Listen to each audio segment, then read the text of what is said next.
자, 이번에는 자, 2차 함수의 최대 최소. 자, 여기 한번 보겠습니다. 자, 2차 함수의 최대 최소. 자, 이렇게 되는데 자, 아주 심플한 내용이야. 우리가 자, 2차 함수 그래프를 a가 0보다 크다라고 생각했을 때 자, 이런 모양으로 그릴 수 있겠지. 그지?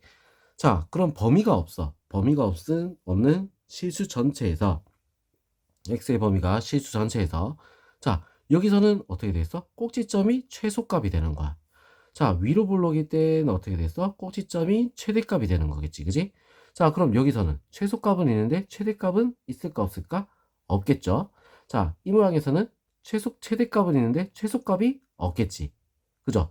왜? 끝도 없이 계속 가기 때문에 없다 이거야. 자, 그래서 꼭지점이 최대값이고 최소값이 될 수 있다 이거지. 자, 그러면 이번에는 범위가 정해져 있다. 범위가 정해져 있어. 그래서 아래로 볼록일 때 자, 꼭지점이 범위에 들어가는지 안 들어가는지가 중요한 거야. 자, 만약에 범위가 이런 식으로 범위가 잡혀 있다 하면 자, 여기서부터 여기까지라면 최소값은 꼭지점이 되겠죠. 최대값은 둘 중에 자, 큰 게 최대값이 될 거야. 맞죠? 자, 그런데 꼭지점이 범위에 들어가 있지 않을 때, 자, 어떻게? 범위가 여기서부터 여기까지다. 자, 그럼 꼭지점이 범위가 들어가 있지 않으니까 어떻게 되겠어? 최소값은 이쪽, 그리고 최대값은 여기. 자, 이렇게 나올 수 있는 거야. 자, 그래서 중요한 건 제한된 범위. 자, 이 제한된 범위에서는 꼭지점이 그 범위에 포함되는지 안 되는지가 굉장히 중요하다. 이거야.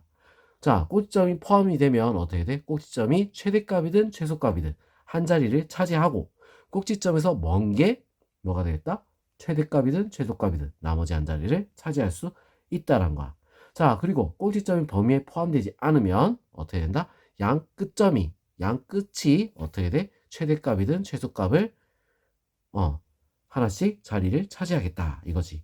무슨 알겠죠? 자, 그래서 이 부분에서 제일 중요한 건 뭐야? 제일 처음 무조건 해야 되는 건 꼭지점부터 찾는 거. 그게 제일 우선적으로 해야 될 일이야.